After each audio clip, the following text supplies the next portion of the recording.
I'm Senator Bob Huff. Thank you for joining me for my capital comment for the week of April 25th, 2011. Well, committees are in full swing now as we work the thousands of bills that are generated through the system. Interestingly, many of them are focusing on raising revenues, meaning letting local governments or counties do car taxes at that level. Senator Steinberg has a bill that will allow local governments to raise just about any fee they want, whether it's a smoking tax or tobacco tax, alcohol, car tax, income tax, property tax. It's an example of the insatiable appetite for raising taxes.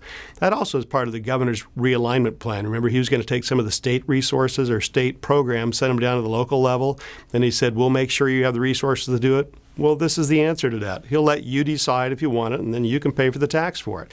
Not necessarily bad, but I oppose any effort that makes it easier to raise taxes. I think it works fine just the way it is. But speaking of taxes, there was an interesting poll that came out this week by PPIC, and they said once again that this idea of extending the taxes is weak. Now, to be honest, it polled about 52%. More people actually want to put it on the ballot to vote. But as I explained to somebody, that's really Republicans saying, legislature, don't you decide for me. I want the opportunity to vote no. Because when you look at the overall support, it's 52% are okay with extending the taxes.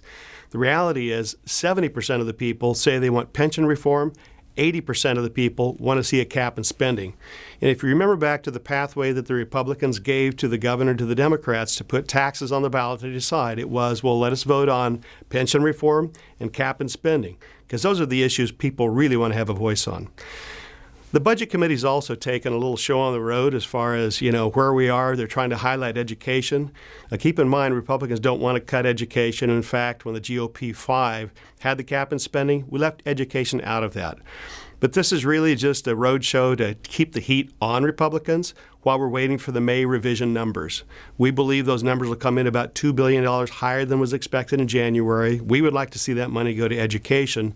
But the real thing is we're just in a holding pattern until we know what problem we're trying to solve for, how much money we have to come up with to fill the gap. So that's where we are. I'd like to thank you for joining me for my capital comment.